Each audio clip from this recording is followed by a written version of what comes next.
இவங்களுக்கு பணமும் கொடுத்து இவங்களை பூஜை செய்ய சொல்லி அவகிட்ட அடியும் வாங்கிட்டு போக வேண்டியது இருக்கு நம்ம வீட்டு பெண்கள்.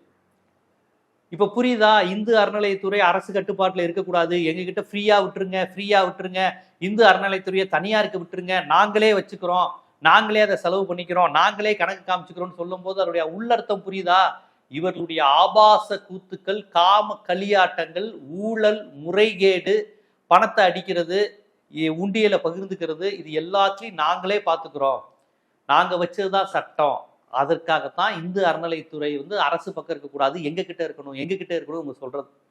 இப்படி வேட்டியை தூக்கியே ஆடலாம், வேட்டி இல்லாமலே ஆடலாம், வரப்போற பக்தைகளை கையை பிடிச்சு இழுக்கலாம், ஓங்கி கன்னத்துல பலார்னு அடிக்கலாம், சாமி சிலை மேல காலை மிதிச்சுக்கிட்டு சாமியை அவமானப்படுத்திட்டு உட்காரலாம். உட்கார்ந்தாங்களா இல்லையா? ஒரு படம் வெளியாயிடுச்சு.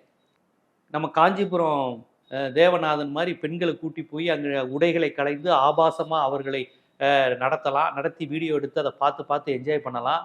சிக்கினது ஒரு தேவநாதன், சிக்காத எத்தனை தேவநாதன்கள், சாமிநாதன்கள் காஞ்சிபுரம் உட்பட எல்லா கோயில்களும் இருக்கிறாங்கன்னு தெரியல. சிக்கினது அவர் மட்டும்தான்.